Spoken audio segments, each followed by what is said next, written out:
Hello bull trackers दोस्तों, पिछले कई दिनों से मार्केट्स में हमें शार्प करेक्शन देखने को मिल रहा है। जो हमारी इंटरनल प्रॉब्लम्स हैं लगातार बनी हुई हैं, उनके बारे में हम बात कर रहे हैं और वो प्रॉब्लम जस के तस बनी हुई है। लेकिन जो फ्रेश ट्रिगर है वो क्या है? वो है ईरान इजराइल के बीच में जो कॉन्फ्लिक्ट चल रहा है, जिसकी वजह से पिछले 2-3 दिनों से शार्प गिरावट हमें मार्केट में देखने को मिल रही है और लगभग सभी शेयर्स गिर रहे हैं। तो यहाँ पे दो प्रश्न उठते हैं। पहला कि पास्ट में भी हमने कई कॉन्फ्लिक्ट्स, कई वॉर्स देखे, मार्केट्स ने उनको इग्नोर किया और नई ऊंचाइयों को छुआ ग्लोबल मार्केट्स में, ना सिर्फ इंडिया में। तो क्या इस बार भी ऐसा होगा? और दूसरा, इस कॉन्फ्लिक्ट की वजह से मार्केट पैनिक में क्यों है? किन सेक्टर्स में इसका इम्पैक्ट पड़ेगा? इसमें हमारी इकॉनमी पर क्या इम्पैक्ट पड़ेगा? इन सभी चीज़ों को इस वीडियो में हम समझेंगे। तो आइए सबसे पहले इस कॉन्फ्लिक्ट के बारे में थोड़ा बात करते हैं। तो ये जो कॉन्फ्लिक्ट है ना, इसे हमें आइसोलेशन में नहीं देखना चाहिए। इस वक्त पूरी दुनिया की इकॉनमी की बैंड बजी हुई है और हम देख रहे हैं कि किस तरीके से यूएसए के कर्जे बढ़े हुए हैं। वहाँ पे एक तरीके से इकॉनमिक क्राइसिस आई हुई है। हमारी इकॉनमी की भी हालत खस्ता है, सभी इकॉनमीज़ की हालत खस्ता है। और हिस्ट्री में जाकर आप देखेंगे तो जब भी इकॉनमी में प्रॉब्लम्स आती हैं तो वॉर्स होते हैं। जो वर्ल्ड वॉर 2 पूरा का पूरा अगर आप देखिए तो उसके दो बड़े रीजंस थे। पहला, जर्मनी की इकॉनमी गर्त में घुसी हुई थी और दूसरा, अमेरिका में ग्रेट डिप्रेशन आया था जिसने इस वॉर को ट्रिगर किया। अब यहाँ पे आप अगर देखें तो इस वक्त भी लगभग वैसी सिचुएशन बनी हुई है। और इसे अगर लार्जर पर्सपेक्टिव में देखें तो अभी आपने कुछ दिनों पहले देखा कि यूक्रेन ने किस तरीके से रशिया में एक अटैक किया। बेसिकली उसका पर्पस था कि आप अब अपने यहाँ पर अपने इश्यूज पर अटके रहो, आप मिडिल ईस्ट में मत घुसो। और इसी दौरान अमेरिका, इजराइल मिलके ईरान के साथ एक उनके न्यूक्लियर डील के बारे में डिस्कशन कर रहे थे। और उस दौरान ईरान को लगा कि अब तो हम बात कर रहे हैं तो अभी कुछ होगा नहीं, लेकिन उसी टाइम पे इजराइल ने सडन अटैक वहाँ पे कर दिया और उनके कई मिलिट्री ऑफिशियल्स घायल हो गए। उनके जो एटॉमिक सेंटर्स थे उनमें भी ऐसा कहा गया कि कुछ डैमेज किया गया। हालांकि इसकी अभी पुष्टि नहीं हुई है। ईरान के बारे में जितना हम जानते हैं वो काफ़ी डीप जाकर उनके न्यूक्लियर आर्सनल्स वगैरह वो रखते हैं। अब इसका रिएक्शन जिसने किसी ने उम्मीद नहीं की थी, सडन आया। तो ईरान ने सडन अटैक किया इजराइल पे और बहुत बुरा अटैक किया, वहाँ पे कई डैमेज किया। आप सोचिए, ईरान ने जो मिसाइल्स मारी कल के दिन, वो तेल अवीव में सिटी के अंदर घुस गई। जो वीडियो सरफेस हो रहे हैं वहाँ पे डैमेज दिखाया जा रहा है इजराइल के अंदर।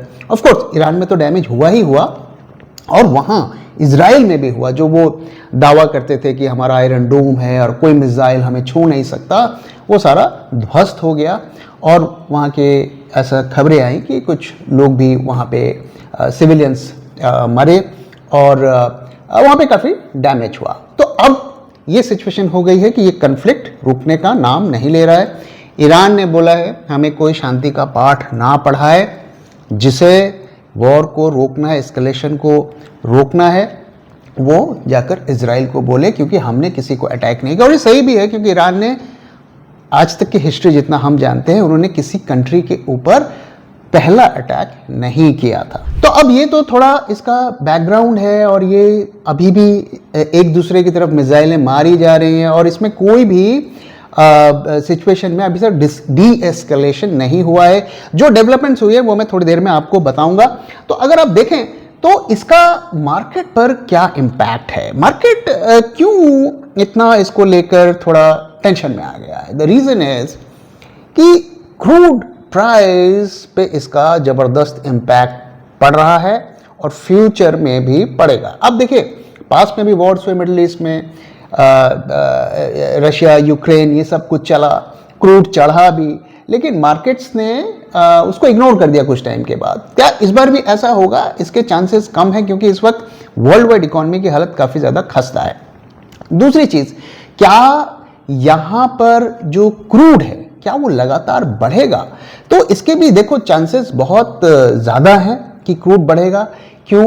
क्योंकि उन्होंने अब जो इजराइल है वो ईरान में उनके ऑयल फील्ड्स, उनके ऑयल रिजर्व पर भी अटैक कर रहा है और ईरान ने बोला है कि अगर आप इसी तरीके से अटैक करेंगे तो हम जो स्ट्रेट्स ऑफ होर्मुज है उसको बंद कर देंगे। अब ये जो स्ट्रेट्स ऑफ होर्मुज है ये एक 40 किलोमीटर का एक सी रूट है जिसको पार करके जो ऑयल फील्ड्स होते हैं सी में, वहाँ से ऑयल को निकाला जाता है। अगर वो इसको बंद कर देंगे तो भाई वर्ल्ड में क्रूड की शॉर्टेज हो जाएगी और क्रूड में ज़बरदस्त जंप हमें देखने को मिलेगा। हमारी इकॉनमी पे भी देखो इसका इम्पैक्ट पड़ेगा क्योंकि हम अपना 90% क्रूड इंपोर्ट करते हैं और 40% क्रूड हमारा मिडिल ईस्ट से आता है, जिसमें आपके यूएई, सऊदी अरेबिया, ईरान से तो अब हम उतना नहीं ले रहे हैं, आप LNG देखिए हम वहाँ से लेते हैं। तो इसका सीधा इम्पैक्ट हमारे ऊपर पड़ेगा। अगर आप देखें तो हम करीब 60 to 65 बिलियन डॉलर्स का क्रूड मिडिल ईस्ट से खरीदते हैं।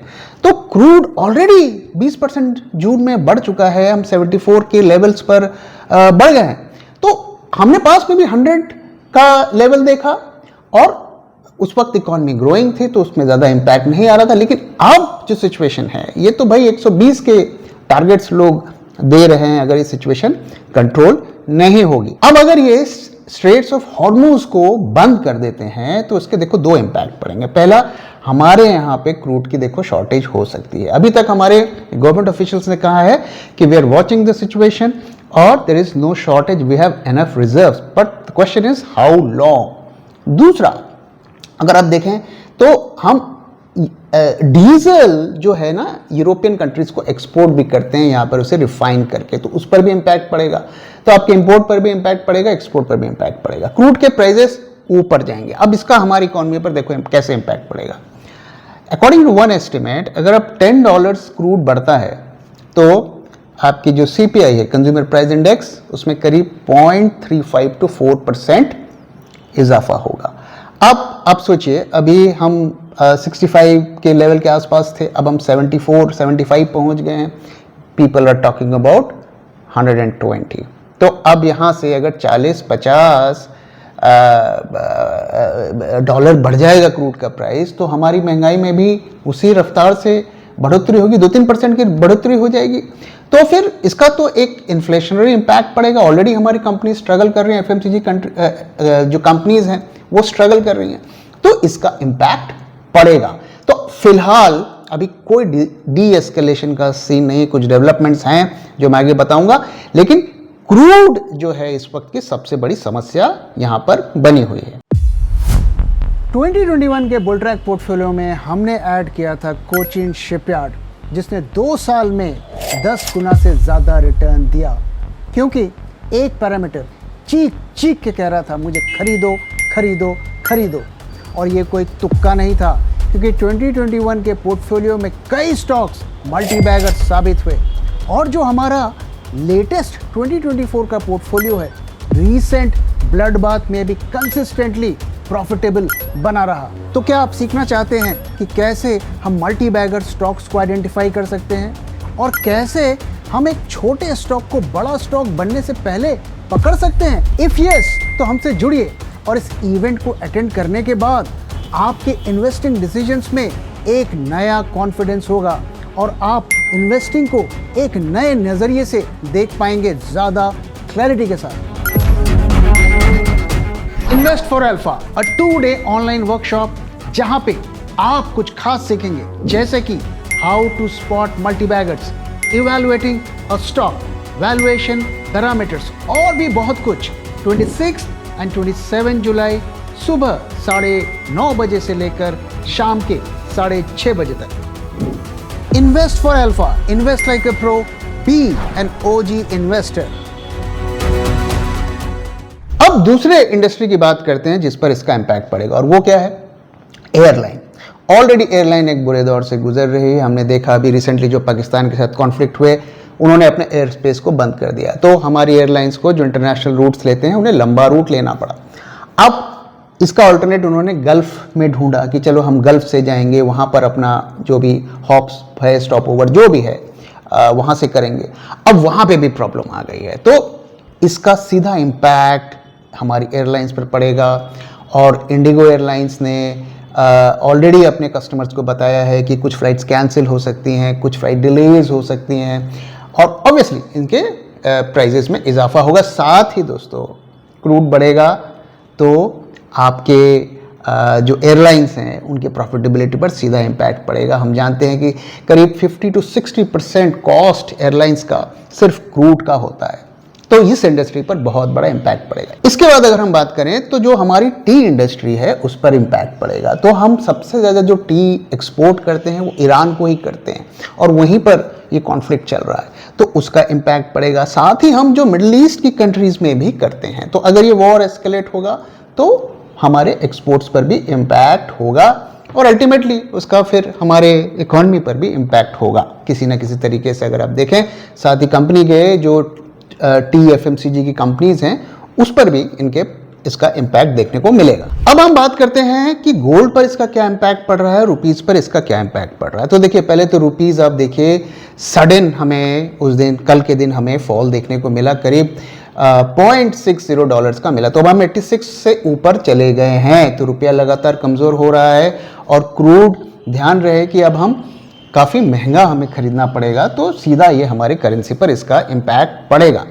और गोल्ड की बात करें तो गोल्ड ऐसे सिचुएशन में हमेशा भागता है और अब गोल्ड में जो पिछले 2-3 महीने के हाईएस्ट लेवल पर पहुंच गया है। अगर हम यूएस फ्यूचर्स की बात करें तो वहाँ पर 3.439 डॉलर्स का वहाँ पे रेट चल रहा है, करीब 3,400 से ऊपर का रेट चल रहा है। और इंडियन मार्केट से बात करें तो 10 ग्राम्स का अगर आप देखें तो 1 लाख के ऊपर जो है टच करके आया है। तो गोल्ड भी जब तक ये कॉन्फ्लिक्ट बढ़ेगा और भी इसमें राइस हमें देखने को मिल सकता है और इसका सीधा इम्पैक्ट हमारे मार्केट्स पर पड़ रहा है, विक्स पे पड़ रहा है। विक्स में भी हमें अच्छा खासा जंप देखने को मिला है, हालांकि अभी भी हम जो है 20 से नीचे हैं, ये अच्छी बात है, लेकिन अगर ये इसी तरीके से एस्केलेट होता है तो 2024 से हम ऊपर भी जा सकते हैं। अब बात करते हैं कि क्या ये वॉर जल्दी ही डी एस्केलेट होगा या आगे बढ़ेगा। तो जैसे कि मैंने आपसे कहा कि ईरान झुकने को तैयार नहीं है, क्योंकि ईरान को पता है कि अगर हम झुक गए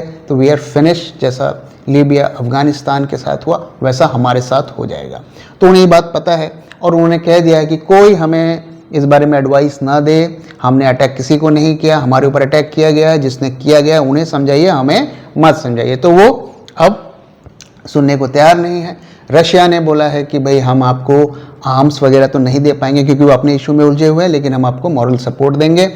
चाइना ने भी उनको सपोर्ट देने को कहा गया। तो वर्ल्ड जो है अब 2 खेमों में बढ़ गया है।